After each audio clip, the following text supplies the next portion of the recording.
Everybody, what is good? We are back this week's edition, man. Support your troops. We got Army Navy this weekend on Saturday. Could be more excited. That's kind of what we're gonna break down today, giving a little special as Liam has a great sweatshirt on. What does that say? What does that say? I Oh, would beat say beat Navy. Navy. I would have to agree with that one. I should have put my Army hoodie on. Sorry guys. Like I usually represent the Beavs when I'm doing this show. For good, bad, or indifferent. So, Army Navy this weekend. Again, welcome to the Hurt Locker. Thank you guys for tuning in. Please follow on X at LowHurt24, or you can like, follow, and subscribe. This helps us big time here on YouTube to the YouTube channel at Total Coverage Sports. Again, appreciate you guys tuning in. Army Navy little preview this week. We got some fun, little different type of topic we're gonna do. A little surprise for you in this one. Should be good, man. Should be good. So let's start it off. Let's start it off with a little recap, actually, of this last week with all the championship games. We're just going to touch on them here a little bit. Was exciting. There was definitely some very good football games, and we kind of had a banter about this the other day. We can start with like Ohio State, Indiana. Obviously, was just a really solid football game, tremendous football game to watch. Ultimately, at the end of the day, I just kept reflecting back on the fact that both of these teams are going to make the playoff, and it's not really going to matter. But this is just a great football game in general. I had a blast watching that. It's one that I was looking forward to big time. The Georgia and Bama game, I called that one that this was going to be a handle because Bama's a fraud, somehow makes the playoff. Don't get me started on that. They should not be in. We can get into detail on that later. Georgia handles them, absolutely puts the wood to them. I don't know. I mean, was there anything this last weekend that surprised you, like particularly Indiana Ohio State? Like, did that surprise you in the outcome? Do you think if they played again, like, what do you think the end result would be? What do you think of the games this last weekend? Well, I think the Indiana result surprised a lot of people because if you would have told me that Indiana would have scored 13 points, there's no chance they win that game. But it felt eerily similar, and you're a Michigan guy, it felt eerily similar to the Ohio State Michigan game of last year, right? Where Ohio State just couldn't get anything going on offense. Defense played well, but not good enough. And it just felt like Indiana had that one more extra gear, and Ohio State could just never get out of neutral. I thought it was awesome. You could tell how much more Indiana wanted it to from a fan base standpoint. Obviously, the game being in Indy, and it was their first Big Ten championship in, 65 years. So you can say it doesn't mean anything. Which was cool. Oh, yeah. You can say it doesn't mean anything, and I get it. Like, in the grand scheme of things, they're going to finish 1 and 2. But it's a matter of pride for Indiana, especially. Like, I'm sure it sucks for Ohio State, but Indiana winning their first Big Ten championship, they could lose in the quarterfinals. And while it's disappointing, like, you can hang your hat on, it's the most successful season in Hoosier history, which an undefeated season and finishing number 1 for the first time. I think Signetti would kind of say different though, just because how he portrays everything is insane. Like you said, it is ultimately a really successful year, the most successful they've ever been. The fact that Ohio State lost to a basketball school is comical, to say the least. And yeah, there's no overreaction as an Ohio State fan. You are most definitely a top 3 team in the country. I could definitely see them still going to a natty, but it is impressive that Indiana can lock them down to 10 points and ultimately just put the struggle bus on a true freshman and show that, hey, he's still a true freshman and we are actually this good. Just our one substantial win against Oregon early on in the year was not a flake. It wasn't a fluke. We are a real team. We're here to compete. We are what we think to be the best team in the country, number 1. They're a fun football team, man. I mean, they have a lot of guys that it's not like big name guys that you would just obviously recognize every single day. But you got guys like Fernand Mendoza, who's coming out the post game interview. He's all sorts of fired up, and he's the best. He's the best, and it's some nerdy guy that you think is probably a rocket scientist, and he's a closet nerd for sure. But he can chuck the pigskin, and he's a lot of fun to watch. And that first hit, I want to talk about the first hit that he took of the game. Everybody immediately was like, "Wow, he's done. Like he's cooked." And then what is even funnier is they're like, backup quarterback is actually his little brother. And, everybody's like, oh my gosh, how crazy. And I didn't actually know that. I didn't know that was his little brother. I didn't even know his little brother was a quarterback. So that was kind of news to me just because I don't watch a ton of Indiana football. I have as of late this year, but again, I didn't know that was the backup because when they were blowing teams out 60 something to nothing, I never even really paid attention who they're putting him, putting in afterwards, after they took him out. So that was surprising.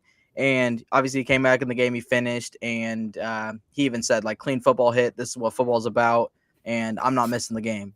So kudos to him on the toughness aspect of thing. The guy can take a hit because that was a lick, man.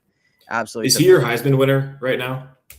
I think he is the favorite, especially with just beating Ohio State and Julian Sayin kind of being in the Heisman realm. I do like Diego Pavia. I got to give it to him, right? He's got that little different swagger about him. I do think he's kind of arrogant. He's kind of got that weird thing about him. He's got that Johnny Manziel thing going on. Yeah. And what's weird, like, I don't think Manziel really acted arrogant, like, necessarily when he was a freshman. I don't really think he had arrogance to him. It was more just like, it was a confidence of, I'm just going to come out and ball out and do my thing. Diego's kind of got an arrogance about him. It's a little different, like, going on the show with Theo Vaughn, and Theo Vaughn's hanging out with his mom, and like, I don't know. It's just, there's a bunch of weird stuff going on with Diego Pavia. I think there's a lot more NIL involved. And I think if Johnny played today, it would look a lot more like Pavia does. But you're right. Yeah. And back in 2012, when Johnny won it as a freshman, Kevin Sumlin had a rule on the team that freshmen weren't allowed to talk to the media. So actually, like, you didn't see the arrogance or any personality from him at all besides what's on the field, because he couldn't talk to the media. So the first time we all heard him speak was at the Heisman Trophy ceremony. And then he talked after the Oklahoma game and the offseason and all that stuff. So just kind of an interesting thing there. I wanted to ask you. Oh, yeah, go ahead. And I was going to say, and then you come out and we find out that, he's a party animal. He's off the field. He's, he's out on the town, doing his thing, hanging with the baseball boys, whatever. Up Northgate. Which who in their right mind is going to say that guy's not, as an 18-year-old, me, you, pretty much anybody, like, we can sit here and say, oh, I would be nails, I would be nose of the grindstone the whole time. I would never do anything like that. We can't say that. The guy was literally the biggest phenomenon in sports at the time. He's flying to Toronto on a bye week to go hang out with Drake. Yes, like, this stuff, what he was doing was just insane. Just absolutely insane to think about. Hanging with LeBron, hanging with Drake, hanging with Justin Bieber, going to these giant parties that Drake's flying him up to Toronto. He's going to Miami to sell his gear. So Pavia's doing the same thing, sitting, ringside of UFC. Absolutely. And, and then you see guys like, obviously I was just thinking about this as the thing, was Scatabo. He was at WWE after he broke his leg. Like, he's out there at WWE doing his thing. It's a whole different realm right now as far as because of social media and that aspect of things. But to not get too off topic, I do think, man, I do think that Mendoza is the clear-cut favorite because he just beat Ohio State. And I think Pavia is super talented, but in the bigger games that you've seen, he hasn't really stepped up to the plate. It's been a struggle for him. He had struggled big time against Bama. So to me, clear-cut favorite. He doesn't have that Heisman moment. And I think, which he's been incredible all year, but you're right. The Missouri game, which was their college game day must-win early on game, they won 17-10, right? It was pretty big defensive slugfest. He didn't really stand out. And the Bama game, moved the ball well, scored a little bit, but a couple of major turnovers. Yeah. And that would have been your Heisman moment. That would have been your playoff moment, possibly playing for the SEC championship game instead. But it just didn't pan out. I do wish they were in the playoff. Like, I get all the rules and stuff, but it would be awesome to see Vandy in the playoff. A 10-2 SEC team being left out is pretty crazy. Yeah. And he deserves to be in New York. But Fernando Mendoza has just been unbelievable. He's been nails. Just consistent all year long. Yep. I was just going to say, it's a consistent, you know what you're going to get. He doesn't do anything like crazy flashy, but there has been moments where he makes just amazing throws, making great plays to keep them in games, to extend drives. The Oregon game, for example, goes to Autzen, a place that is really hard to play at. and really hard to Notoriously win. tough to play in. Yep. And they're very good at home. He goes in there as a major underdog. No one really thinks twice about Indiana. They come in there defensively, looked great, but he came in and took care of the football, made the throws he had to make, and made some other plays that no one really thought that he had in him, maybe. Mhm. And guy coming from Cal, you're thinking, oh, Cal, bleh. He looked okay at Cal. Like, I mean, this is a guy that He we was saw fine. He last was year. serviceable at Cal. Yeah, Yeah. he's not a world beater that you're like, that guy's going to be a Heisman runner. They're going to go to a No. natty. They're going to be number one in the nation wherever he goes. Not what anybody was expecting. And so he's totally flipped the script, which good for him, man. Well, do you remember the beginning of the year? Everyone was talking about, okay, the Big Ten's pretty top heavy. You got Ohio State, you got Oregon. And then everyone was asking who's going to be this year's Indiana. And a lot of people said Illinois. A lot of people said USC. Yep. Some said Michigan, right? And none of those teams had horrible years. They're all about 8-4, 9-3, but very respectable. It turned out that Indiana wasn't even this year's Indiana because they just steamrolled everyone. Yep. Crazy. No, they were definitely exciting to watch. So, yep, not really surprised by the outcome of that game. A little surprised by just the low scoring aspect, just because of guys, playmakers that are on the Ohio State side of the football, especially. You'd think they put up more than 10 points. Yep. A guy by the name of Andy. He was very, very disappointed on how the offense performed for his Ohio State Buckeyes. Thought the play calling was terrible, blah, blah, blah, blah, blah. And I'm not going to say that they shouldn't be putting up 10 points because I don't think they should. They should be scoring more than 10 points, especially if you want to win a national championship. But you're in the playoff. It's a gut check for you, kind of like I was saying about A&M with Texas. It's a gut check. It's a time for you to make adjustments. Ohio State will make adjustments. Same thing as losing to Michigan. They have no business losing to Michigan last year, a 6-6 ball club. And they make adjustments. They figured themselves out. They said, we got to establish who we are and identify ourselves. They go in and actually overperform what everybody was thinking against Oregon and blow them out of the water in the Rose Bowl, and then just continue to move through and just steamrolled pretty much everybody last year and won a natty after losing to a terrible middle of the road Michigan team. So do you think Ohio State responds similar to last year and goes on a run? absolutely. I know their path now is significantly tougher in my opinion. So they'll play the winner of A&M and Miami, and neither of those are going to be an easy out. Let's just say it's A&M, just because. If they have to beat A&M, to play A&M, it's going to be a lot tougher than Miami. If they have to play Miami, Carson Beck is going to poop down his leg having to play Ohio State. Well, let's hope Miami doesn't make it out of College Station anyway. But no. They still have to play A&M or Miami, and then play most likely Georgia. It'd be Georgia or Ole Miss. And that's a much tougher ask than Indiana having to play, Texas, the winner of Texas Tech and Oregon, right? I guess they have to play Bama and OU. They play the winner of that. Yeah. I don't see either of those teams beating Indiana. No, my pick is Tech. I got Tech to win this whole thing. That's so insane, but I love it. Again, we want to talk about consistency. That team has been so consistent all year. The defense is there, which everybody bags on the Big 12 for, always being a non-defensive conference, and everybody just scores 48 points a game.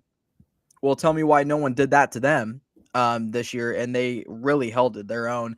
Only loss they had was Arizona State. Their starting quarterback didn't even play, and they only gave up 21 points. So they got multiple All-Americans on the defensive side of the ball. Yeah. I don't care what conference you're in. That's impressive. No. And so to me, I like Tech. So Indiana's road, having to play Tech potentially. Potentially. I think regardless, it isn't going to matter what side you're on. It's like me when I was senior in high school, you went to this game when we played a playoff game against Gonzaga Prep. The best high school team I ever played against. Probably the best team I ever played against in my football career. And yes, I can sit here and say all day, like, oh man, if we would have saw them on the other, like if they would have been on the other side of the bracket, we probably would have seen them in the end, because I do truly believe that we were on a roll. We were hot. There was nobody else that was remotely close to that team. We put up the best fight anybody did all year against that team. Even Skyline played them in the state title. and got blown out by 40. And, to me, so it's like, okay, like It doesn't matter. To be the best, you got to beat the you got to best. beat the So best, so you're it gonna doesn't play matter what everyone side of the anyway. bracket you're on. But yes, Mhm. I think if they were on the other side, I think we see them in the end. But it's the same thing with this. Like, it doesn't matter. You're going to have to play somebody, because if Indiana wasn't on that side, great, you got to play Georgia. Okay, Ohio State's a flip-flop. They're on the other side. You got to play Texas Tech. Like, it isn't going to matter. You're going to have to play somebody. You're not going to get freaking James Madison every game. So, God, that's such a freaking Or joke, an man. Ole Miss rematch with Tulane when they won by 24 the first time. Yeah. The least they could have done is had A&M play them at the 6 This spot instead of this is 7. we're gonna go on. Let's Love it. just talk about the Send it. playoff bracket. Yep. Let's do it. We don't have to. We're not gonna preview the games. We can do that next We'll week. do that But just next week. Yep. the bracket itself. I don't understand the thought process, like you just said. Tulane has already played Old Miss, and the spread was only like 13. People thought maybe Tulane would kind of keep it close because they're a decent G5 team. Yep. They didn't. They really got just absolutely mollywopped for a majority of the game. Ole Miss looked fantastic. They looked pretty good literally all year long. I mean, I'm sorry, you go 11-1 the SEC. It's pretty impressive. Why would you not have Ole Miss play somebody else?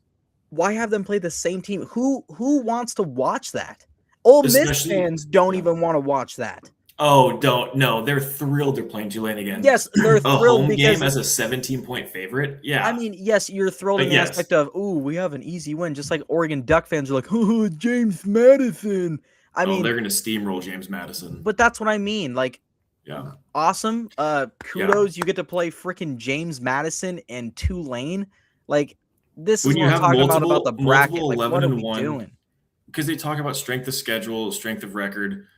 Uh, A&M is significantly better as an 11-1 team than 11-1 Oregon or Ole Miss. I know no one has head-to-heads, but what are we even doing here? If that's really supposed to matter, put A&M up at 6 or at 5 instead of down at 7. But whatever. Like you said, I don't want to complain too much. They had a chance. They lost to Texas, and that's that. So just go But out, beat who you got to beat, and move it's the on. premise, man. It's the premise Oh, I of get it. I get it. what in the God's name are you thinking with, oh man, Tulane, God, they got blown out by Ole Miss earlier this year. Yeah, but we should probably put them in the playoff. Shit, let's have them play freaking Ole Miss again. What do you think? Yeah, I think this will be better this time, and they get to play them at home again. Wow, Again. woo! Everybody, would you want to watch a blowout again? Woo, yeah, get hyped. No one cares. Absolutely no one cares. James Madison shouldn't be in this thing. It should be a whole different bracket for G5. Put them in their own natty. Make it competitive for themselves, because this is just such an utter waste of time for A everybody involved. Tulane James Madison playoff or national championship of the G5 would be so cool. And again, that's not to say Tulane can't shock the world, right? They can't shock the world and beat Ole Miss, or JMU for somehow, some way comes out and beats Oregon. They're still not going to win the championship. They still No. don't deserve to be there. And it sucks because I love small schools. I want small schools to be represented, Yes, but I but want them you to can have their get own thing, to have a represented. chance to win something. Thank you. You can get represented in your own way. Like I talked about this Yep. last week. If this is what Oregon State is destined to be, is just a G5 program, awesome. Okay. Now our goal is to win the new Then go out and try Pac-12 to win. and Yes. compete for the G5 natty. Like that would just make more sense. This is why the FCS is their own thing. Like this Mhm. is the reason why North Dakota State is a perennial powerhouse every single year. Do we really think that they could go on the same field with Oregon and Ole Miss and Texas A&M every week? No. No. No, maybe once out of every 28 years, they can randomly show up and go, oh, old App State, Michigan type of thing happening. Right. Maybe. And they got to play absolutely perfect. They have to have a higher caliber team like Oregon, Ole Miss, whatever, make a ton of mistakes and have the Mhm. worst game of their life for that to happen. And how many times out of 10 is that going to happen? Once, maybe. Yeah. Like, it's Like just I'm looking at some of these just bowl dumb. games right now, like the Myrtle Beach Bowl, right? Kennesaw State versus Western Michigan. There's your MAC champ and Conference USA champ. Why don't you make that G5 quarterfinal game, right? Why don't you make Tulane James Madison a quarterfinal game? Yep. Old Dominion, South Florida in the Cure Bowl, Troy versus Jacksonville State, right? You got Sun Belt and Conference USA runner up, like that. Those would be great playoff games in the G5. You can keep them as your bowl games, right? You can still have it as the Veterans Bowl, right, or the IS4S Salute to Veterans Bowl quarterfinal, right? And then just have them continue to play into their own championship. There's money to be made there, but they it would just refuse make to more do it. sense. You would get way more of a following from those programs and their fan bases. I mean, and it's again, a longer season, like all the big money people want to. Yep. Like it's just wins all around. They just refuse to change their mind of, hey, we want a seat at the big boy table, which I respect. I really do, and I believe that a G5 school can win a game, maybe even two if they're that good. But they're not going to make the national championship. They're not going to make the semifinal. No. It's unfortunately a waste of a spot. Yep. It absolutely is a waste of a spot. I mean, and everybody's like, we should extend it out so we have more competitive games. Well, you're going the opposite direction of that by doing what you're doing. Like it's going in the opposite direction. So all the people that are like 16 teams, 24 teams, you're still going to have teams complaining though on the edge. Like, if you're a team that's 15 to 20, a couple make it in and a couple are left out, you're still going to be complaining that, some teams could have made it in. You're going to have that for forever. You see it in March Madness. 60. I know they're going to expand it again to 81 or whatever the number is. You're always going to have teams on the bubble. How about you just take care of business in the regular season because the game should matter. Mm-hmm. And then if you don't be upset when your team gets left out. Well, and the people are like, let's expand it to more. Let's do 16. Let's do 24 teams. Okay, so let's have North Texas. They're ranked. So they get to go on the road and play Notre Dame because Notre Dame didn't make the top 12. That's who they get to draw in the first round. Who in their right mind wants to watch North Texas go on the road to Notre Dame and lose by 48? Nobody wants to watch it. They're great for their level. Awesome. Now I'll say this, and I get the argument because people will say like last year, right? The SMU getting smoked by Penn State at Penn State and Tennessee getting smoked by Ohio State. Blowouts are going to happen. Yep.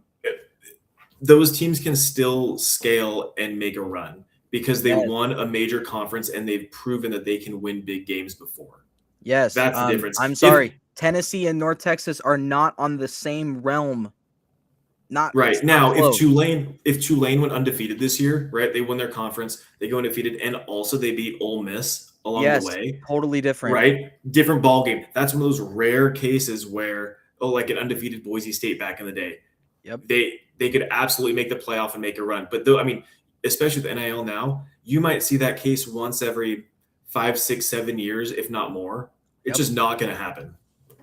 No. I know we're getting in the weeds, but we're one game in and 23 minutes into the show. I love it. It's important to talk about because people in the NCAA and on the committee, they need to hear stuff like this. Like I'm sure they already do, but the more that it's complained about and the more that it's talked about, and it's more that it's blasted all over social media to make them look stupid, the better chance we have of them trying to fix it and do something about it. Change will come this year. I think it's going to go to 16. And I think it's going to be based off of conferences. So like SEC will get 4, Big 10 will get 4, ACC 2, Big 12 2, and then so on. And then conference championship games will change because of that. That's just my guess. I think it's starting to pick up some steam though. I had this altercation of, so we want to put conference champs in, okay? So the conference championship game needs to mean something, potentially should mean something. Yes, the Big Ten was just that good. We had 2 undefeated teams that got to play each other. We were lucky to be able to watch 2 undefeated teams have to play each other. Now, it doesn't make a lot of sense because they're both getting in, but it's a heck of a football game, and you kind of get a premise of how good Indiana really is or how good Ohio State really is, right? So it makes a little more sense. But then you have an ACC championship with Virginia and Duke. Okay. I understand Duke is 7-5. I understand that, but you allowed them and allowed their conference to be able to put them into a title game for their conference. That's the conference's fault. Yes. 100% the conference's fault. but then they win. They beat Virginia, who Virginia was playing for a spot to get in to the playoff. They lose and honestly played horrible, and Duke played good. So why doesn't Duke get in? They won their conference, right? So now we're just saying that, oh, you won a conference, it doesn't mean anything. Well, it doesn't. What do you mean? Because it's because they're 5. Are you talking about for this year, or are you talking about for next year when it goes? Because they have 5. They lost half their games, but they won their conference. Again, that's the debate fault. That's the debate for every other conference. Ooh, well, they won their conference. It's like, okay, so they get an automatic bid, but Duke won theirs and they don't get one. Maybe, well, it's the top 5. It's the top 5 highest ranked conference champions. Yeah. So, and obviously Duke is not a ranked team, and Tulane and North Texas are. I'm sorry, Tulane and James Madison are. So they're going to get in before Duke. It doesn't. And then you have Miami. Miami is in the playoff, and they didn't even play in their conference title. Like, that is just how stupid that sounds. Like, why is Miami basically they were automatically getting in pretty much? If it that's what. Yeah, the Mountain West did it because they had 4 teams all tied for first, right, with all a bunch of head-to-heads against each other. Yeah, and they took the 2 highest ranked teams based off various computer models, right? Like it or not, it's a pretty effective system, especially to get a major conference like the ACC in a team into the championship or into the playoffs. Yeah, I don't know. They'll figure it out, or they won't. The ACC is not going to exist in. What is it, 25? It's not going to exist in the next 4 to 5 years anyway. Well, that's what happens when there's 40 teams. There's 40 teams. The bottom feeders, Florida State and Clemson, won out. So, yeah, there's it. How funny is it? How funny is it though that after conference expansion, that SMU Cal game ended up needing a ton to get Duke in instead of either Miami or Georgia Tech, and it all came down to a major upset in Cal. It's like, good job expanding your conference. You might have just accidentally nuked them at the same time. Yeah, no, crazy, 100%. And like, I'm reading some of the chat. Sorry, I haven't kept up on the chat. 2 people saying go Navy. Can you leave my stream? Actually, I can't have you on here. No, stay on. Thank you for being here, but go Army. I'm just kidding. Thank you guys for being on here. Yes. Go Army for sure. And then you got Tanner saying, why do they not do it like D2 and FCS? 32 teams and 24 teams, no conference championship game. Eliminate those games and do a 24-team playoff. Top 8 get by, and first-round games would start right away. I do agree to a certain point. I do agree. I like that. I like that all except for how many teams are in it. Exactly. Because my argument is, tell me the last time you watched a meaningful FCS or D2 game. Right. I know there a bunch of people are in the weeds about that stuff. Like, I love FCS ball, but you see a game like Montana State, right? Huge game, regular season. While it means a lot, it really doesn't, because those teams are both going to get buys and end up seeing each other in the semifinals or national championship. Yeah. So I like it starting right away. I don't mind conference championship games eliminated if it means playoffs start sooner. And even a couple more teams in, like 16 teams and no buys, cool. Because that 1 versus 16s, it's not a buy, but it's a lot better than being a 8 versus 9 or whatever the number that comes down to. And the regular season has to still matter, and you can't expand beyond 16 without the regular season taking a massive hit. Yes, and this is the same reason why I have said and will say Bama does not deserve to be in this freaking playoff. I don't care. Oh, well, they made it to their – again, here we go. They made it to their conference title game. Okay, they didn't win. They got blown out. They have 3 losses. Why is nobody else in this freaking playoff have 3 losses that's in? Why? Because I guarantee you, guaranteed, if it's anybody else, they're not getting in. No way. BYU was 11-1, upset a ton of people along the way, lost to Texas Tech twice, who could be the best team in the country. Exactly. And they are out also. But it's not like they were competitive. They weren't competitive in those football games either. They got steamrolled by Tech twice. Did you watch the SEC championship? Bama was not competitive either. That's what I mean. They don't deserve to be in. Same reason why BYU. They don't deserve to be in the playoff. You played, yes, when maybe one of the best teams in college football twice. You weren't competitive. So what makes you think you're going to be competitive against a team like Indiana or Ohio State? You're not. you're not going to be competitive. You're going to get blown out in the same result because those teams this year are on that caliber and you're not. Like, you're a So then solid football team. You're great for all the other teams and, who you're playing, whatever. And they snuck by a bunch of teams all year too. If you look at the resume, sneaking by is not that isn't doing it for me. Sneaking by a bunch of teams is just that's not cutting it. I get your take on the three losses should automatically eliminate you from the playoff. I'm totally all for that. Yes. On the flip side, I feel like conference championship games have to be treated differently because it's a reward while other teams are staying home. A&M, Oklahoma, Ole Miss, they're just watching. Those are the teams that should be in that conference title game. Should be. And you know what? You can't have all of them. That's one conference. No, I know, but if you have 2 losses, right? Bama had 2 losses. Now you're going to the conference championship game. If you win the conference championship game, you should get in because you just won your conference and you have 2 losses where there are other teams with 2 losses. But you play it like a loser out. If you go to the conference championship and get blown out by 30, you don't deserve to get in with 3 losses.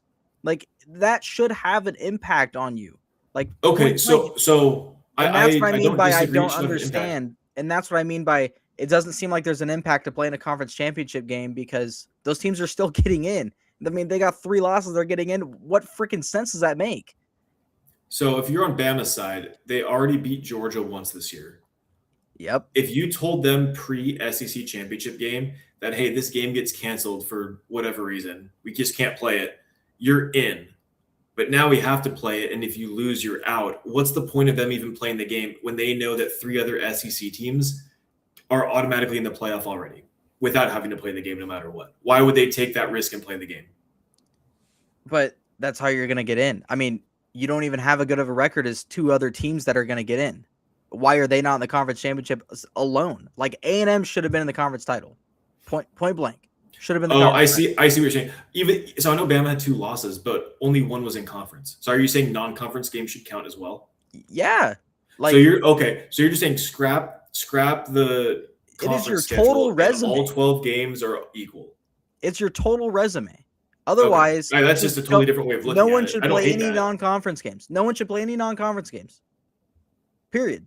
Because if we're going to look at it as, it was non-conference, like, what? No. I mean, you scheduled it. You wanted to go play that team. Well, guess what? You lost. You're not in. Texas, that's what you get. Like, you wanted to go out and you want to go play Ohio State. You want to go play all these teams. Well, guess what? Yeah, it could potentially make your resume look that much better. It could potentially make your resume not because you got 3 or 4 losses and now it's not going to matter. Like, okay, I don't hate that with them all being equal. So I'll say this. I know the SEC scheduling is a bit weird because they play a bunch of cupcakes for non-conference games. Yeah. That's all changing next year. So I think it might be right now or in an hour or 2, but the SEC is about to drop their 2026 conference schedule like week by week. And it's obviously 9 games down instead of 8. So that's going to make things a little bit more competitively balanced. Yep. On top of that, they have to play at least one Power 4 or Notre Dame team. They have to schedule it 1 year. So that only leaves 2 weeks of cupcake games, right? Playing, some FCS school or something. I think that's going to make things a lot better. Because it gives the small schools some money. They get money for playing in those. It's a warm-up game. 2 is fine. It's an exhibition. Like, I understand that aspect. But if you somehow slip up and lose to one of those freaking teams that you scheduled in a cupcake game, at the end of the year, say a team goes 11-1, but they lost to North Texas. Like, there's gonna be some red flags there. You know what I mean? Like, yeah, that's just what I mean. It doesn't make any sense why you're gonna punish A&M for losing to a ranked team, a rival at that, a team that they are known to not really have much success against for a long time. It's at Texas. It's not like Texas is a terrible football team. Their losses were against Ohio State and other tough teams. Like, again, is it really that bad of a loss? I don't think so. And then you're going to look across the board and look at Ole Miss. What did Ole Miss do to this year? They literally handled every single team. Yeah, and their one loss was at Georgia. A&M and Ole Miss have fairly similar losses. I would say Ole Miss is a better loss, even though it still counts. But yeah. And it might be slightly better, but it's at Georgia to a team that didn't lose a home game until they lost to Texas just this year. They haven't lost at home for how many games in a row? Some freaking record. I mean, Crazy. it's just things like that where I don't understand what the committee's thinking and why are we operating like this? It's totally ass backwards. It's got to be fixed. Yeah, and now Well, we're there's watching always next Alabama. year. And now we're watching Alabama, Oklahoma. So you're watching an SEC matchup again. Again. This is what I mean. Dumb. Why do I want to watch the same? Oregon State played Wazoo for a second time this year. Did I watch the game? No. No one wants to watch that crap. Like, this isn't the NFL. We don't get a home and home. Like, that's not how this works. Like, no, I agree. I agree. Dumb. Hopefully they'll change it next year, but we'll see. Okay, we can move on. I'm sorry. God, it ruffles my feathers, man, when I watch my two team games in 35 minutes is awesome. My team has nothing to do with any of this. But watching it from an outside standpoint, because I have to somehow watch good football because I can't watch it every weekend with my own shitty team. I need something else to watch. And then I get stupidity from a committee. I'm like, what? Like, what? Yeah, the playoff, it's supposed to be an escape, and now it's just repeating over. You can't escape it for the first time because you're in the thick of it. No, I'm pumped. You are in the thick. And I'll say this. I'm thrilled they're playing Miami instead of Notre Dame. You can argue who should get in over who, but if you told me I had to pick between Miami and Notre Dame, I would pick Miami. Absolutely. So not even. It's going to be a great game. It's going to be a tough game. But would you rather deal with the number one running back in the country, who's looks like Saquon I do not Barkley? want to see Jeremiah. I saw him play last year or 2 years ago. That was last year. Yeah, like I don't want to see him again. Why would you want to see him again in a team that you had to beat on a last-second touchdown? Of course, you don't want to play them again. And they were like the hottest team in football. Again, how do they not get in the playoff over Bama and other teams? Think about that, though. Hold on. We almost had 3 matchups. If Notre Dame got in over Miami, we would have been 3 rematches because A&M and Notre Dame already played this year. Yeah. Yep. Okay. All right, cool. And this is what I mean. This is what I'm saying. Like, why, man? And we're going to punish A&M for not playing in a conference title game when they lost to freaking Miami. Didn't lose Miami. Played Notre Dame, beat Notre Dame, who should be in. Notre Dame, then did Notre Dame beat Miami? Notre Dame, no, they lost to Miami. That's why the whole Miami Notre Dame head-to-head thing was such a big deal. Yeah, that's why they're holding it over their head. I'm like, so you're gonna hold it over their head for losing to a team that is in the playoff? Okay, got it. Yeah, makes sense. Like, makes total sense. Gosh, God. And another person says, "Go Navy." What is wrong with this chat? No, I love it. I keep up the banter. Yeah, keep it up, because when Navy loses this weekend to what we would call an inferior Army team this season, it's going to be hilarious. And we're going to preview it right now because it's funny to me. Again, this is just awesome. This is awesome because this game, a team could be 1-10 and a team could be freaking 10-1, and it's going to be close. It's the most throw out the record books game ever. And I got some crazy stats for it too. Yeah, you had some under numbers for us, didn't you? So check this out. Okay. I gotta put this on that. Support our troops. Army Navy, 12 p.m. Pacific Standard Time this Saturday. Navy is a -6 favorite. So I'll bring that up right now with what I got. That seems like as you pull that up, that seems like a pretty big total or a pretty big line for this game, considering the totals are usually in the low to or upper mid 30s. So 38.5. Okay, so we're saying the over, right? Over's got to be 39. So in the last 10 years, the last decade since 2015, okay, Army is 6 wins, 4 losses in the last 10 years. So Army's got the upper hand in the last decade. The over. So we're gonna read these. 2015, 17-21. Army lost. Okay, that hits right on 38. This is I had to bring this up too. Listen to how many times a team has scored 17 points. One of the teams has scored 17 points on the dot in these matchups. So 2015, Army loses 21-17. 2016, Army wins 21-17. 2017, Army wins 14-13. Okay, under is still alive. Next season, Army wins 17-10. There's that 17 number again. Under still hits. Then you got 31-7. The under is still hitting, and Army lost 31-7. That's so crazy. Army wins 15-0. Army loses 17-13. There's that 17, dude. Then Army wins 20-17. Army wins 17-11. And then last year they got blown out 31-13. So I don't know if all of y'all that can do the math, but it has always been under. You're telling me that we're taking the under and we're taking first to 17? If it even gets there? I mean, so let's see. I mean, how many times? I think it will get there. So the team that won. So this is what's hilarious. Army scored 17 and lost in 2015. And then Navy scored 17 in 2016 and lost. Army scored 17 and won in 2018.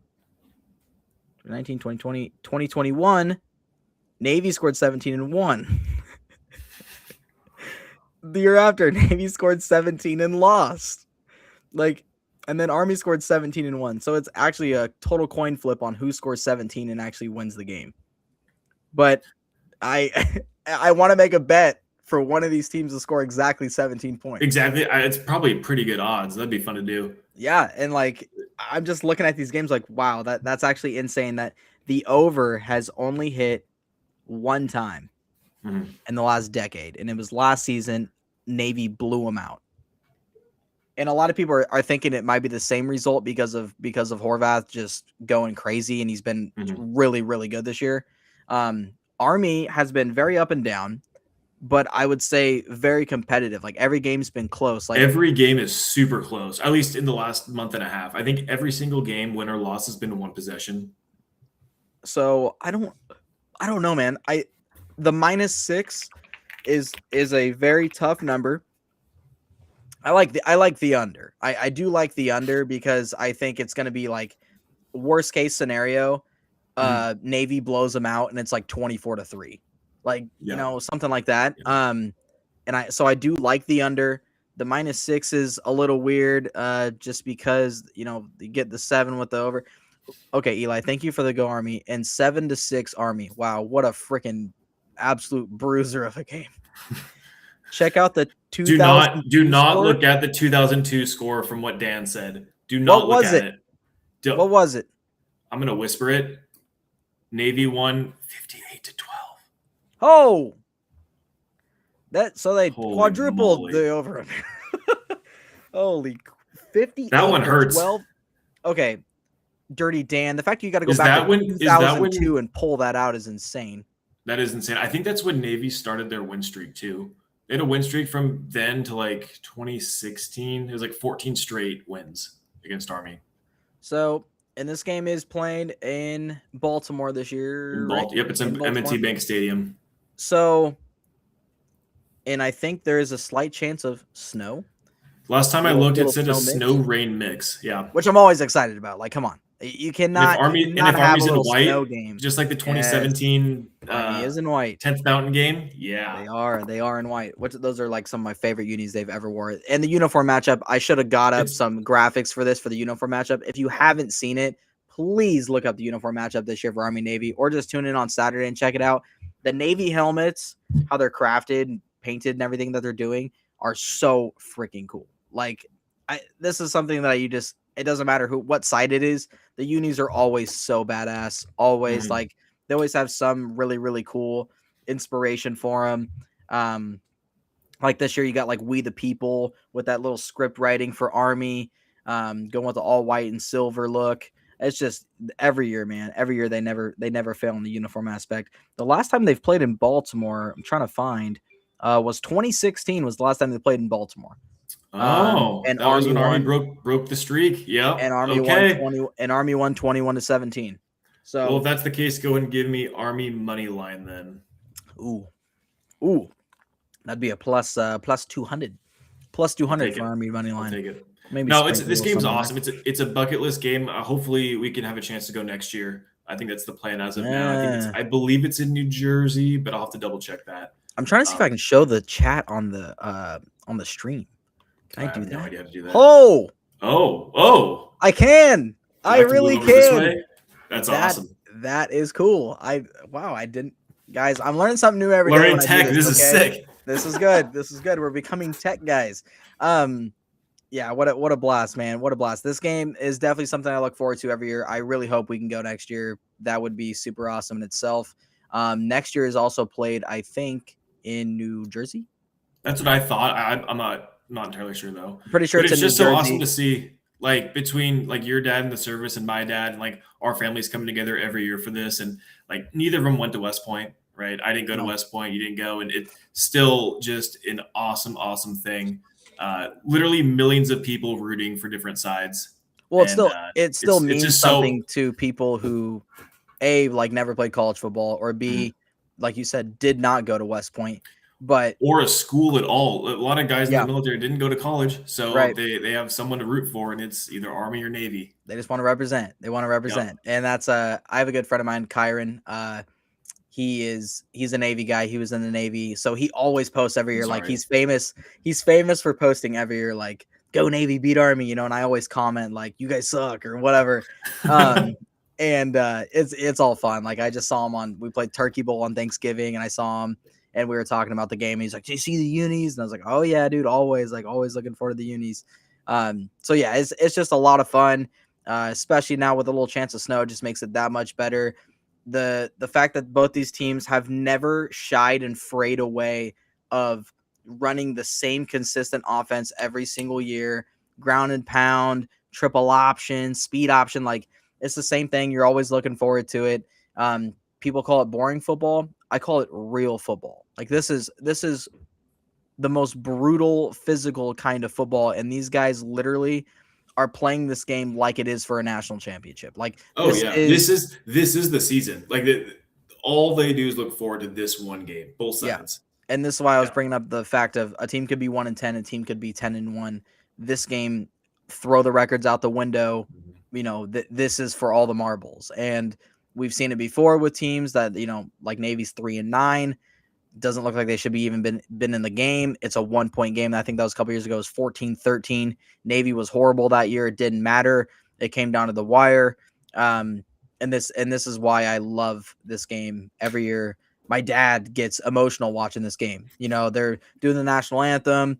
It's just cool to see how they represent it. Usually the president's always there. Trump's been there. I think he was there last time when he was in office.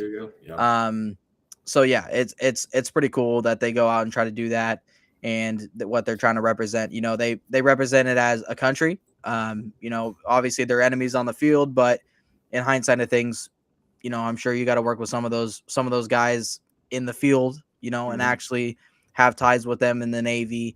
We're all fighting for one thing here, and we're fighting for the flag. You know what I'm saying? So that's it's what this about the game's most about. American. Yep, it's about the most American game that you can have between that and the Rose Bowl, I think. But I think this one will take the cake from that standpoint. Right, and they always say, you know, the Cowboys are America's team. I'm like, no. These two teams are America's teams. Yep. And this is America's game, is what this is. So yeah, can't wait. I want to go in a little prediction. I'm gonna predict somebody scores 17 points. Wow, that's bold. It's bold. That's bold strategy, Cotton. That's it. Okay. I do think it's gonna be close. Like I said, Army's been super competitive this year. They've kept everything really close. And I do believe that it's gonna stick. It's gonna stay that way. Man, I'm kind of thinking like 17-14, 17-16. I'm thinking something really, really nasty like that. I like Navy. I like Navy to win. Because of Horvath, I think he's been balling, man. The guy's I think he's thrown for almost 1,500 yards this year too. And so I was gonna bring up. You're talking like triple option. That's still a big thing, obviously, but both teams throw a decent amount more, especially Navy.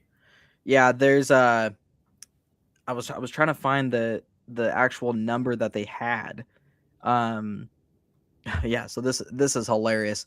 So we're saying like these guys throw more, right? This is so funny. So Helms from Army, he's only thrown for 504 passing yards this year, 3 touchdowns, 2 picks. He has 35 of 69 completion. And then you got Nice. Horvath, who's actually thrown for 1390, and I think that's got to be a school record. I don't think Probably. anybody's ever thrown for more than that. I mean, unless they were running the run and shoot back in the 60s, I don't think that's I Yeah, don't think that's I got to be don't a think record. so. He's got 9 touchdowns, 5 picks, 81 of 131. So he threw 131 times. I mean, that's That's substantial pretty amount for Army significant. Yeah. Navy. This is one of those things where I didn't get a chance to do it. I wanted to make like a parlay of over unders for this game, like the pass attempts. Oh, that would be fun too. Yeah, and I've done this before where I bet on this. I bet this a couple years ago when I knew the weather was going to be nasty. And the over-under on total pass attempts in the game was 12. And I was like, yeah, there's no way these teams are throwing 12 times. And yeah, they only threw 6 times. So, nice. And I think 2 of them were picked. So I think now that if that number is even available, it's going to be significantly higher. I guarantee it's available. We can look it up right now. But Horvath, this is why I'm taking Navy. I don't want to do it. I'm just doing it to be smart. He's also rushed for over 1,000 yards, 1,040 this year, 174 carries, which is just insane, and 14 touchdowns. Now I'll do you one better on the Army side of things, and this is why I think Army legit has a chance, and it's going to be close. Helms has ran for 38 yards more, so 1,078. 264 carries. So he's almost has 90 more carries than Horvath does and 1 more touchdown with 15.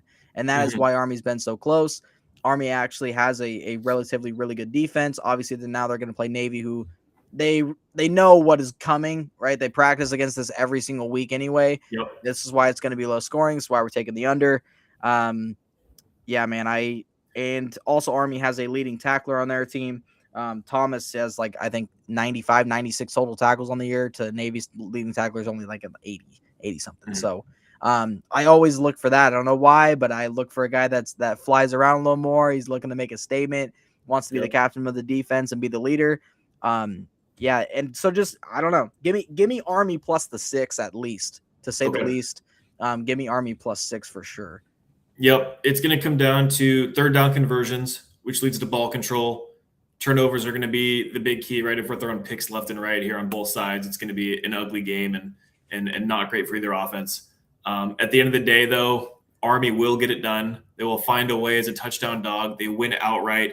It's 20-17. Army wins. The under hits. That's a prediction. Ooh, I like it. Hey, as long as the under hits and Army covers, we're on the same page with that. Wins, not covers. Yes, I know you're taking them to win, but I want to just take them to cover, which if they win, even better. Like I'm cool with that. I'm looking at like some of the track record and resume from Army this year. I mean Tulane, who's in the playoff, everybody. Army playoff Tulane. Yeah, playoff Tulane. Here we go. They only lost to Tulane 24-17. So take it for what you will. I don't care if Army's 6-6. They play teams tough, and losing to a playoff team 24-17 is impressive to me. And they are also going for what was it, Commander-in-Chief trophy, because they beat Air Force this year as well. So that is on the line. I think Navy did too. So whoever wins this game wins the Commander-in-Chief trophy. Yep. That's on the line. Army did beat UTSA. Army lost to another playoff team too. It's either week 1 or week 2. Tarleton State. Oh, they're currently in the FCS quarterfinals. Week one. They're 12-1 right now, just as a heads up. So for all you FCS guys out there, this is what's hilarious is I actually watched that game because I bet on Army to win. What was it, double OT or something? Week, double overtime. Army missed 2 field goals in that game. They ended up losing by a field goal. And everybody, my dad, we were talking about the Army Navy game and previewing, and he was looking at it and he goes, They lost the first game of the year. Who the hell is Tarleton State? And I was like, I think they're from Texas. And he was like, I don't know where the hell they're from. And I said, no, they are from Texas. I'm pretty sure their mascot is the Texans, literally. Yeah. And he was like, "How do you even know that? You shouldn't know things like that." And I'm like, "This is what happens when you're just a sicko, college football sicko." Yeah. So they lost to Tarleton State first game of the year, but like you said, 12-1. Tarleton State is actually still in the playoffs at the FCS level. Mhm. They're rolling. They're So really good. They're yeah, really and I good. mean with The the team Tarleton like State, the Fighting Co-Wetzels. That's who they are. Go Wetzels, yeah. I was looking at it, and North Dakota State with a really horrible upset this last weekend. So Are they're we knocked diving? out of Are we it. diving into FCS right now? I mean, we can. I mean, Okay. we might as well. You brought up Tarleton State. Let's do it. Yeah, yeah, yeah. The FCS is kind of a cool picture to be painted, because we were talking earlier about North Dakota State always being like such a big favorite every single year. They're always the top dog. They got knocked off super early. They lost last week. Who they play? Illinois State. Illinois State, the Redbirds. Um, Yeah. and yeah, go Redbirds. Redbirds went for 2 at the end of the game for the win. After scoring with like 54 seconds left, and went for the win and got it. And that's how they beat and upset North Dakota State. So shout out Redbirds. Yeah, I always thought they were the Cardinals because they kind of had like the Arizona I'm pretty sure Cardinals they're the kind of Redbirds. look. Yeah, I mean maybe they are the Redbirds. Yeah, it's the Illinois State Redbirds. Nailed it. Wow. Yeah, Wow. they were I think a 3 or 4 touchdown underdog going into Fargo. And then I don't know if they were up or down the whole game, but they were down late, came back, scored a touchdown, down 1 with about 55 seconds to go, went for 2 in the win and got it. They were down 2 touchdowns with 7 minutes left. Oh, so it was a full comeback. It was a full-on comeback, yes. That is, I mean, and that's the right move. Would you have done the same thing, gone for 2 as a yes. 3-touchdown dog on the road in the You're playoffs? Gonna give them an opportunity to go to overtime with you when they're probably substantially a better football team all around. Like, no way, and man, you've been no losing way. the whole game. Sure. Yeah, there's no way. And so I guess to preview it, and this is also what I like about the FCS level, is it's usually kind of the same teams over and over again, like same. Not this year. Not this year. Not you know, this year it's wide. It's a wide range. Like South Dakota's 10-4, and now they're going to go on the road and go play Montana, who is, I think, most likely the clear-cut favorite to win right now and win the whole thing. Still standing tall at 12-1. Illinois State with their win, they get to go play UC Davis. UC Davis coming in 9-3. Illinois State is 10-4. Tarleton State hosting Villanova. I always forget, man, Villanova as an FCS program for football is so wild, considering they're like a perennial D1 basketball school. Yeah, that's actually so nuts. And then you have tomorrow night, actually, and you got SF Austin and Montana State tomorrow night. So nice. Tune in, and it's on ESPN. I had to write this down so I didn't get it wrong. But like you said, we're going to have a new champ for the first time in forever. So 12 of the last 14 years has been either North Dakota State or South Dakota State, right? And those other 2 years, neither of them are in it. Well, they both got eliminated this weekend in the first round. The other 2 years were James Madison, who's now in the FBS, and Sam Houston State, who's also in the playoff. Oh, yeah, you're right. James Madison, playoff FBS team. But so that the last 14 years have been those 4 teams, and that's it, right? Really 2 teams. Yeah. And then the last one that's won a championship in the quarterfinals right now is Villanova, and they won in 2009. The rest, I believe, have never won before. So a lot of really cool representation from some new teams. We're going to get a new champ, and there's a lot of really good football to be played. I think you're right. Both Montana and Montana State, I think, are the clear-cut favorites. Now, what's crazy is those – if they both win, they're going to play in the semifinals. They cannot play each other in the championship game. Yeah. It's at Stephen F. Austin at Montana State, South Dakota at Montana. I'm looking at the stats too, man. The stats are just insane for these teams. Like, you got guys, Gabalis, which is the guy that beat Army first week of the year. He's got a mustache from hell, by the way. He's got over 2,600 passing yards, 28 touchdowns, only 5 picks. And then you got McQuaid from Nova. I don't know how I know his name, but I did watch a Villanova game earlier this year. Absolute dog too. He's thrown for over 2,700 yards, 22 tuds, and only 2 picks. So that's really good. That'll be a really fun game. I definitely will be tuning in. A lot of these are on ESPN. yeah, I mean, these games actually are all this weekend. All of them are on ESPN or ABC. Besides the Illinois State, UC Davis is ESPN Plus. Mhm. No, So I can't speak highly enough about good quality FCS football. Like if you're looking for something to do, obviously we got Army Navy going to promote that like crazy. But watch some of these FCS games because there's a lot of good talent there, a lot of fun atmospheres, especially up in Montana. And you're going to get a new champ here in a couple weeks, so it's a great time. Definitely tune in. and I got a little fact, not really a fact, like a trivia. See if you know this. Don't Oh look, dear, don't look it I'm up. not. Is it on the? Okay. I'm not looking. Who is the starting quarterback for Stephen F. Austin? Oh, is it a name I should know? Yes. Oh dear. Let me give you a hint. Um. Let me give you a hint. Oh, transfer. He is a Obviously. transfer. Okay. Now I'm nervous because I feel like I should know. He's a Northwest guy. Hmm. From the state of Trying to fill, Oregon. trying to fill dead space while thinking on the spot. Well, the only Northwest guy I can think of is Sam Levitt right now. Oh, Westland. that's close. His first name is Sam. Just hit me with it. Sam Vidlac. Oh, wait, he's at SFA? He is their starting quarterback from Applegate, Oregon. Nice. He's got 21 tuds, 6 picks on the year for 2,400 yards. Good for him. He is a Boise State transfer. He also was committed to Oregon State before that. Yeah. Was with the Beavs, realized he was never going to touch the field, transferred. I actually wanted to see him maybe have a chance at Oregon State. I thought he was like stupid athletic. He played at a really small school in Oregon, so I don't think maybe it translated as much to the D1 level. But he's having a great season for Stephen F. Austin. So just wanted to give Sam Vidlac a shout out. That's why I brought it up.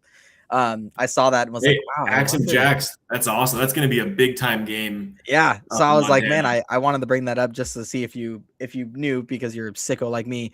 No, I should know. Credit to Dirty Dan though; he had it first. He has Vidlac and Beeve in the chat. So yeah, that boy Dirty for Dan. you. Yeah, he that is knows. awesome. That's He said, pretty "Eat sweet. shit, Grizzlies, go Cats, go." I love it. I love it. Speaking of Grizzlies, like I said, they are the clear cut favorite. This is insane. I'm looking at other stats like comparative, like Nova and Tarleton State. Their guys are only have rushed for like 900 to 800 yards, so they haven't even hit the 1,000-yard mark. South Dakota's rusher is, I believe, the leading rusher in FCS, 1,846 yards, 280 carries, 18 touchdowns. And they're going on the road to Montana, the powerhouse, with Montana's guy. Their starting quarterback, I can't even pronounce his name. It's literally Ayat, I think is how you pronounce it. It is AH space YAT. Ayat, I think is Nice. probably how you pronounce that. He's thrown for 3,500 yards. So you're looking at some of these other guys that throw for 2,700. I'm like, oh wow, Tarleton State, this is impressive. No, 3,500 yards, 29 touchdowns, and 8 picks. So it should be some fireworks, man. This is gonna be good. And I just love it. It's so unpredictable at this level this season compared to most. Like most of the time, it's like, yeah, South Dakota State, North Dakota State, just write them in. They're gonna be there. Yeah, this is good, man. I mean, Illinois State, the Rittenhouse guy that went off against freaking North Dakota State this last week for Illinois State, he's got 31 touchdowns on the year. 2,700 I'm yards. telling you, there's going to be some really good football played here in the next couple weeks, starting this weekend at FCS. And it's awesome too because a lot of games are on either ESPN or ESPN2. Yeah. So they're going to get the national attention, not just I was going to say they're going to get some publicity from it. Again, starts tomorrow. SF Austin at Montana State. Both teams 11-2. 6 p.m. in time on ESPN tomorrow. So tune in. Don't be watching NBA. Don't watch hockey. None of that means anything yet. Like, we're not even close to mid part or end of the season. Don't be watching that, man. Tune in to some FCS football. The best part is too, it's home games up until the championship game. Home games, and that's why I keep saying at Montana State or at Montana, because they actually get to play at home. Hint, hint. This is how the playoffs should be organized. Thank you very much. Like, they're doing it the right 100%. Way. Love 100%. It. We're gonna dive into a little fun topic, man. I kind of brought this up earlier this week. I wanted to touch base on it. Thank you guys for staying tuned into this and being interactive in the chat. I know we're about an hour on this now, but I appreciate you guys. This has all been good, all been fun stuff here. I'm going to make another shout out here. Like, follow, subscribe, YouTube channel at Total Coverage Sports if you're not already.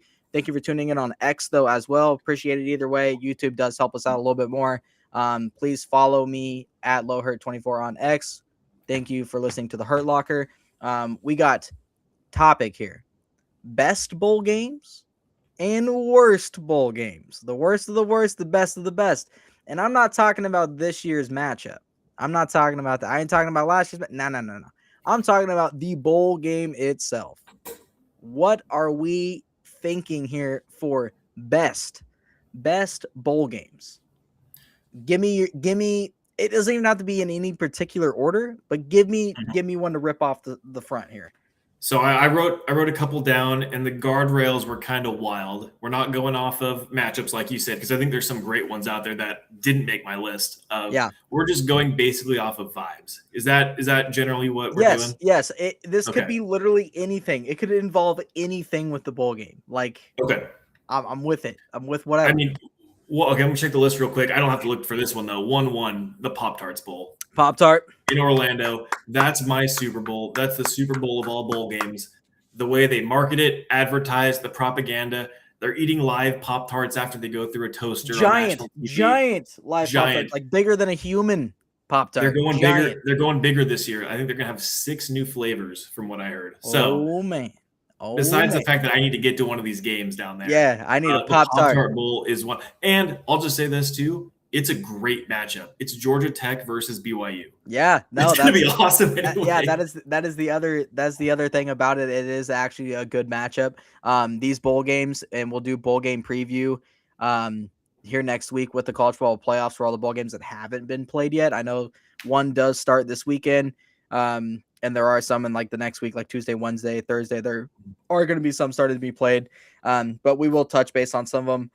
I can just give literally a quick right now, like Boise State UW this weekend on Saturday. LA Bowl, right?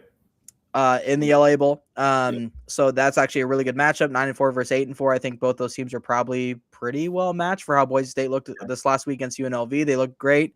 UW at times has been really good. At times has looked, not so great, middle of the road in the Big Ten, but still a pretty favorable matchup. The one I actually really do want to watch is Old Dominion, South Florida, man. That's actually next week. I'm looking forward to that because Old Dominion had a really, really good year. One of the better years they've ever had at 9-3. South Florida also at 9-3. Not to get off topic though, I got to totally agree with the Pop-Tart Bowl. Number one flavor of Pop-Tart, guys, please comment in the chat. Give me your number one flavor of Pop-Tart. What are you going with? I got to hear yours. I rate Pop-Tart flavors off of this simple fact. Can you eat it without toasting it? Yes. All right, let's hear it. Because here's my thing. I actually think it's freaking disgusting to toast them. I think it ruins them. I don't think it's as good. Okay. I really don't. Toaster strudels, don't get me wrong. I love me a toaster strudel. But it is not the same as a Pop-Tart.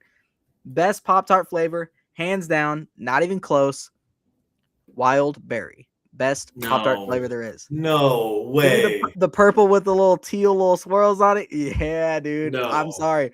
I got that right now in my pantry. I go grab one right now and start eating it on this freaking show. That shit is so good. I don't care. All right. I love Pop-Tarts, and I can't get behind a wild berry like you can. Also, mine's tied for one. Okay, I just can't pick between. There's another one that's a really close second. Okay, s'mores. No. Okay, hot fudge sundae. No. God, no. What? Those are disgusting. No way. They're so gross, dude. They're so gross. No, those are flavors. The berry flavors are so much better than like the chocolatey flavors. The chocolate tastes so fake to me that it's like I just can't do it, dude. I can't. The close second is brown sugar and cinnamon. Bro, that's class, like OG classic. Absolute banger classic. Like that. Yeah. That is so OP. That's a really, really close second. Okay. Yeah, I love Pop-Tarts. I'm disappointed in you. I'm a little bit sad. Sad. Dude, and wild berry is so good. Listen to this. This is the other reason why I got to defend wild berry. It is so good. You can only get it at certain stores. Okay. That's pretty You creative. I can't didn't know can't that. just walk into whatever store you shop at in Georgia and just Yeah. get a wild berry Pop Tart. You I think can't do that. I bet Publix has wild berry Pop Tarts. It's only, and I don't know. I don't have Publix out here on the West Coast, but when I go get Pop Tarts, and they only have them in certain times, so I always have to go check Fred Meyer. It's the only place that carries them. But sometimes I go in and they don't got them, and I'm like, damn it! Like now I have to get brown sugar and cinnamon. I don't have another choice here. I used to really like the raspberry ones, but raspberry's good.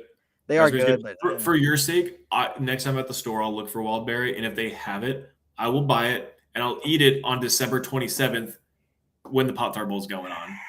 Now I might have 7 other flavors with me too. Eating you won't be disappointed. We'll do a full review on the show. Okay, how about that? Wait, have you had wild berry before? Yes. Okay. I just was not wowed with it. He's like, I just didn't like your response. Your response sucked. Sleeping on cinnamon roll from Dirty Dan. Oh yeah, we can show it. I don't know if I've had cinnamon. I'll have to look and see. I like the look at this. Look at this little aspect I can put on here. I can actually put. I love learning on the fly in front of hundreds of other people. This is great. Yeah, this is awesome. He says, what did he say? He said 6 flavors is crazy. I do agree. That is wild. We're coming out. Is it brand new 6 flavors, or is it just like No. I think it's like wild berry and other flavors like that they're going to bring out onto the field. I thought you meant like they're like mic dropping like 6 new flavors of freaking Pop Tarts, like green apple and just random bull crap, which I don't think. I don't think so. I think green apple's already a flavor. I don't know. Anyway, all that to be said, we can agree Pop Tart Bowl 1-1 overall. Yes, I can agree with that. Do you want to do your number 2 best bowl? Number 2 best bowl. And for everybody, this is not including like the Rose Bowl. This is not including any game that is a playoff. No playoff games, just regular bowls based off of vibes. Yes. Based off of vibes. This one's a tough one. Based off of vibes, I gotta go with the New Orleans Bowl.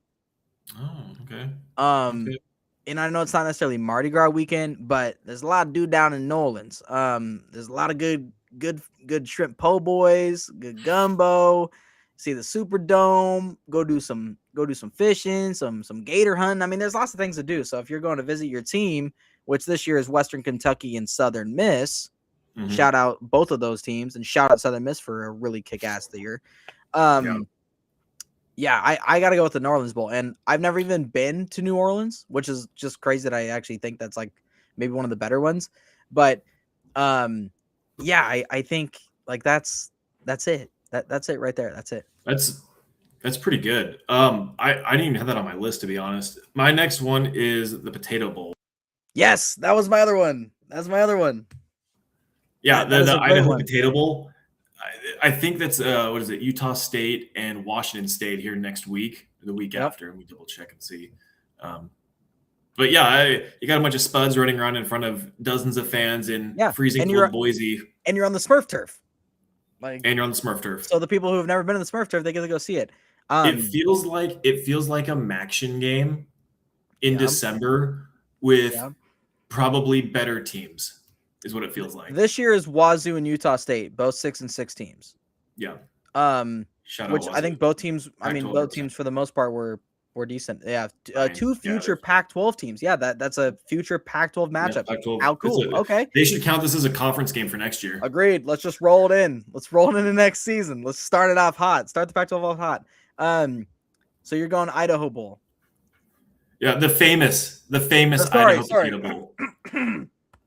Famous Idaho Bowl. Sorry. I gotta go with. I saw this one, dude, and I gotta bring it up. The Snoop Dogg Bowl. Dude, yeah, I got it. Snoop Dogg's got a bowl game, dude. Come on, like, so what does this entail? This is what is hilarious to me. Is he performing? He has to. There's no way he just. Is there just free joints being passed around for everybody in attendance? Like, what? Can they do that in Arizona? Is that a? I don't know if that's legal in Arizona. I don't know. But it just makes my mind like, wow, like, what is this going to entail with Snoop Dogg? Do Like, you I want to don't hear know. the entire name of the bowl game? It's a mouthful. You ready? Yeah, I'm ready. It's the Snoop Dogg Arizona Bowl presented by Gin and Juice by Dre and Snoop. So Dre's gonna be. They're definitely performing. This have to. game, this game could be literally the shittiest matchup. Which, quite frankly, it's not great. It's It's Miami, not. Ohio, and It Fresno is not State. my number one pick of matchups in bowl season. I'll just say No, that. no. And if you got to see Snoop Dogg and Dre perform, free joints That's worth a and $20 ticket right and there. brownies, yeah, dude. Like this game is worth it all in itself. Like, come on, this is great. This is great. Yeah, I do like the I Snoop had that on my Dogg, list. the Snoop Dogg. Yeah. You got any other ones? Any Yeah, other I have ones? a couple more, but we'll just keep rolling with them. The Cheez-It Bowl, the Cheez-It Citrus Bowl. God, I forgot. Yep, forgot about that one. Where's that game played at? So I think that's also in Orlando where the Pop Tarts Bowl is this year. Because the Cheez-It Bowl used to be its own thing back in Arizona. And who can forget the classic TCU Cal game from like 2017, 2018 with like legitimately 11 turnovers? I was gonna say I thought it was somewhere sunny. Yeah, I thought it was somewhere sunny. They moved it to Orlando, and now it's actually a better matchup than what it used to be because it's like Pac-12 versus Big 12. It's Michigan versus Texas, which is arguably the biggest bowl game of the year. Wow. But just based off of vibes alone, just Cheez-Its everywhere. Prince Chedward. Texas is favored by a touchdown. It's gonna be worse than that. Yeah. But if I can get a coach dunked with full of Cheez-Its in the Gatorade thing and Prince Chedward running around on his throne, like, count me in. Yeah. Woo, Sharon Moore. Oh, wait, sorry. Oof. Too soon. Sorry, everybody. An hour and 16 until he came up. Phenomenal. Speaking of Michigan, yeah, I had to throw that one in there. I was like, if he brings up this bowl game, I got to throw in there. What a guy. What a freaking upstanding citizen. Thank you for your service, sir. Godly. Like, what are people thinking out in this world? Like, what are we doing? Come on, man. Just pure madness. Absolute madness. You got your next bowl? I do have my next bowl.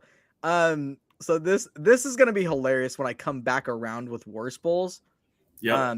He said, "Was that a Brian Kelly accent, Logan?" I wasn't. Can you say family?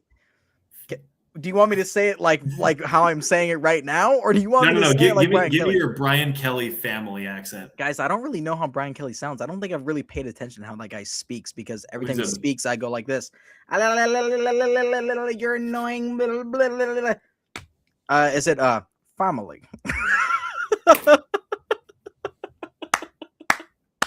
Man, get that family. Family. Everybody, Liam, awesome. Liam, you're my family.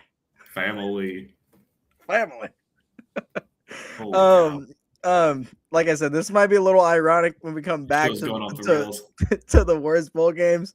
I gotta go with the Bad Boy Mowers Pinstripe Bowl. We're throwing that on there because shout out, go Yanks, baby. Bronx Bombers. Oh, okay, that's why. Bronx Bombers played at Yankee Stadium. The Holy Grail, the Mecca of baseball. You gotta shout it out. Like, come on. Yep. There ain't a better place to play baseball. I don't care what anybody else says. The Dodgers Stadium.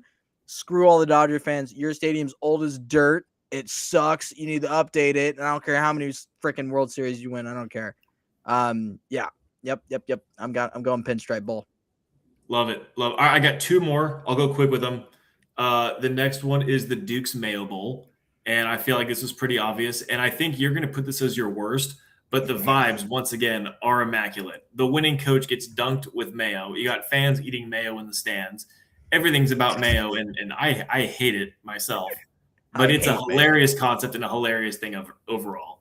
So I got the Duke's Mayo Bowl as one of my favorite ones, most entertaining ones to watch. Disgusting. Absolutely disgusting. What's your other best? I can't even continue with that. I'll save that for the worst. I'll save it for the worst. My last one, I think you might appreciate. I got to shout out the military industrial complex. It's the Lockheed Martin Armed Forces Bowl. Okay. just because it's Lockheed Martin, and you got to shout out the troops in there somewhere. Support our troops. That's it. I'm sure there's a few more. My honorable mention, the Wasabi Fenway Bowl, which I know you didn't pick because it's at Fenway Stadium.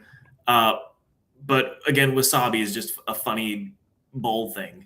I was gonna say Vegas Bowl because those guys go to get the party for like several days and get to play in a really, really cool stadium and be in Vegas. So that's a cool one.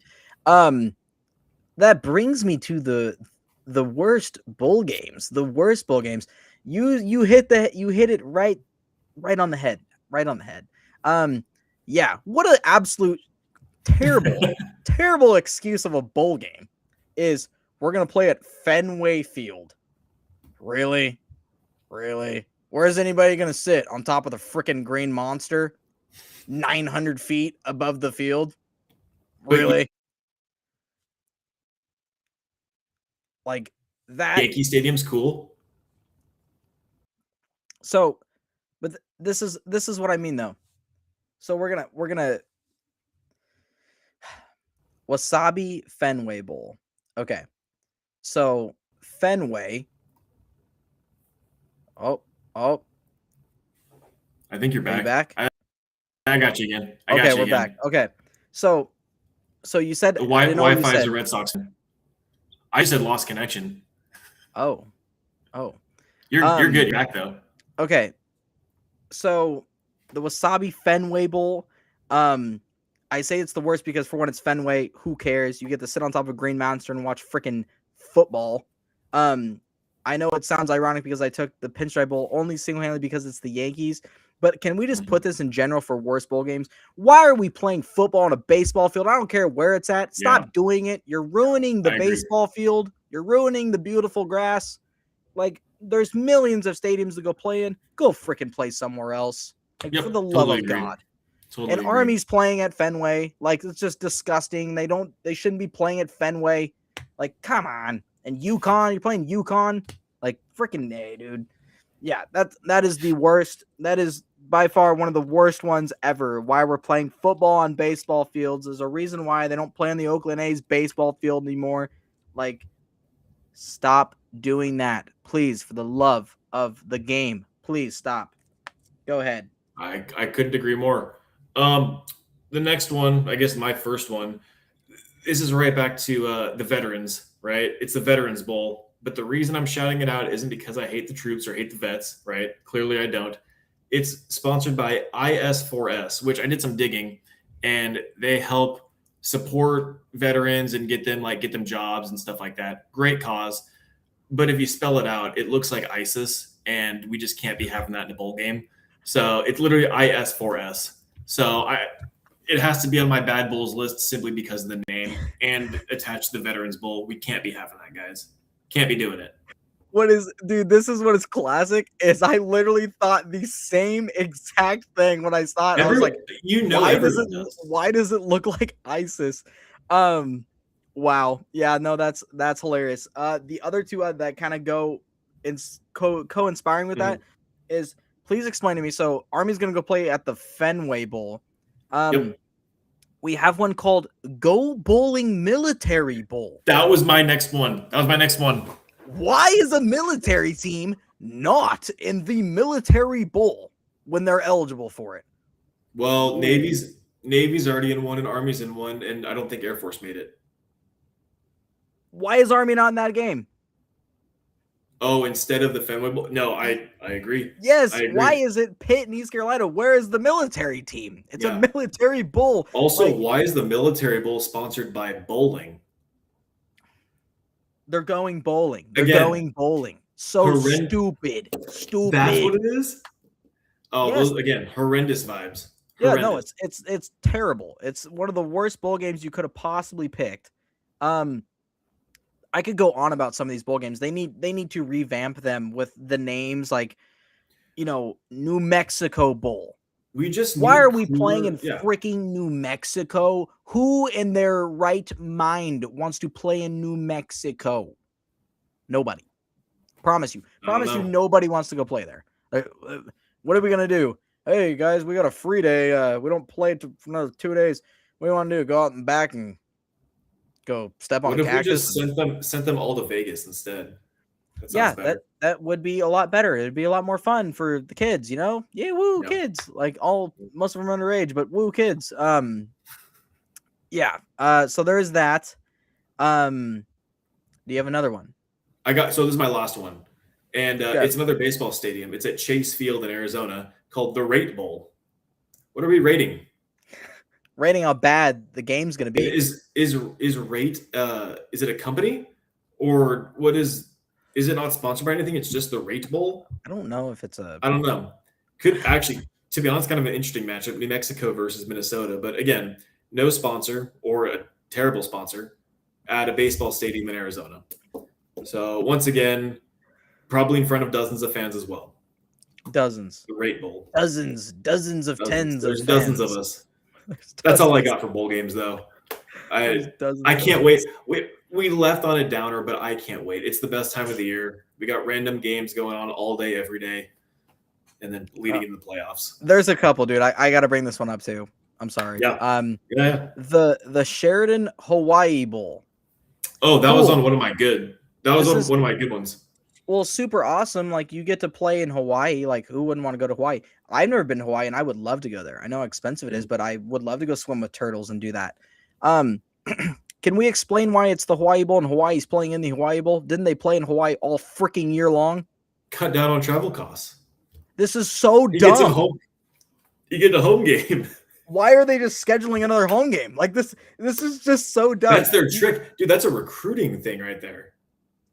I guess, like, ooh, we have a bowl game that we get to host every year if It's we're also eligible.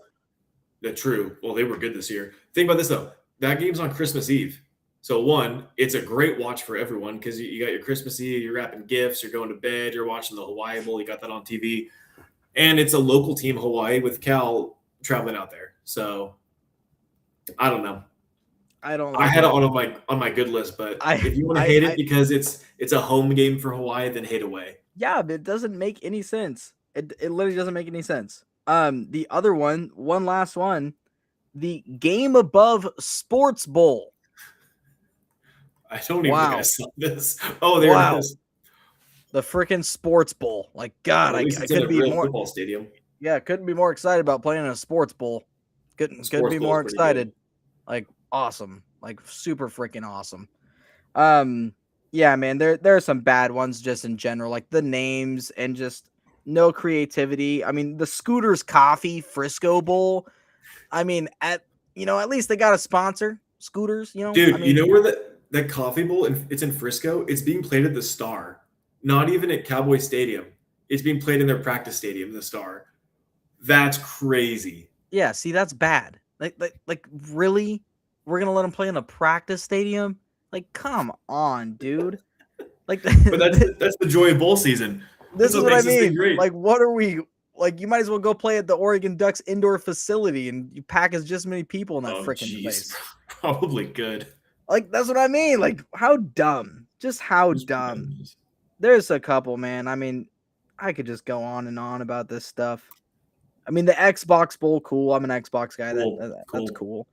I mean, God, the Rate Bowl, like that's just so bad. Like, what are we doing?